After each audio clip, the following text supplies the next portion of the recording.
South ఆఫ్రికాతో జరుగుతున్న రెండో వన్డేలో భారత్ ఓడిపోయింది. రాయ్పూర్ వేదికగా జరిగిన రెండో వన్డేలో 4 వికెట్ల తేడాతో గెలిచింది సౌత్ ఆఫ్రికా. దీంతో 3 వన్డేల సిరీస్ 1-1తో సమం చేసింది. టాస్ ఓడి బ్యాటింగ్ చేపట్టిన భారత్ నిర్ణీత 50 ఓవర్లకు 5 వికెట్లు కోల్పోయి 358 పరుగులు చేశారు. 359 పరుగుల లక్ష్యంతో బరిలోకి దిగిన సౌత్ ఆఫ్రికా ప్లేయర్లు మొదటి నుంచే దూకుడుగా ఆడారు. ఓపెనర్ మార్కరమ్ సెంచరీతో చెలరేగాడు. ఇక మరో బ్యాట్స్మెన్ మాథ్యూ 68 పరుగులు చేశాడు. దాదాపు సౌత్ ఆఫ్రికా ప్లేయర్లు సమిష్టిగా రాణించారు.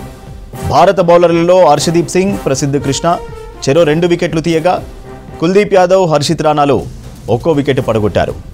టీమిండియా ప్లేయర్లు రుతురాజ్ గైక్వాడ్, విరాట్ కోహ్లీ సెంచరీలతో చెలరేగిన భారత బౌలర్లు దక్షిణాఫ్రికా బ్యాటర్లను నిలువరించలేకపోయారు. సౌత్ ఆఫ్రికా బౌలర్లలో జాన్సన్కు 2, ఇంగిడి, నంద్రే బర్గర్లకు ఒక్కో వికెట్. సౌత్ ఆఫ్రికాతో జరుగుతున్న రెండో వన్డేలో భారత్ ఓడిపోయింది.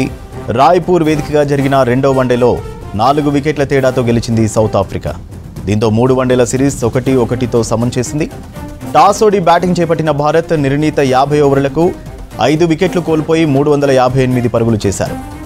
359 పరుగుల లక్ష్యంతో బరిలోకి దిగిన సౌత్ ఆఫ్రికా ప్లేయర్లు మొదటి నుంచే దూకుడుగా ఆడారు. ఓపెనర్ మార్కరమ్ సెంచరీతో చెలరేగాడు. మరో బ్యాట్స్మెన్ మాథ్యూ 68 పరుగులు చేశాడు. దాదాపు సౌత్ ఆఫ్రికా ప్లేయర్లు సమిష్టిగా రాణించారు. భారత బౌలర్లలో హర్షదీప్ సింగ్, ప్రసిద్ధ్ కృష్ణ చెరో 2 వికెట్లు తీయగా కుల్దీప్ యాదవ్, హర్షిత్ రాణాలు ఒక్కో వికెట్ పడగొట్టారు. టీమిండియా ప్లేయర్లు రుతురాజ్ గైక్వాడ్, విరాట్ కోహ్లీ సెంచరీలతో చెలరేగిన భారత బౌలర్లు దక్షిణాఫ్రికా బ్యాటర్లను నిలువరించలేకపోయారు.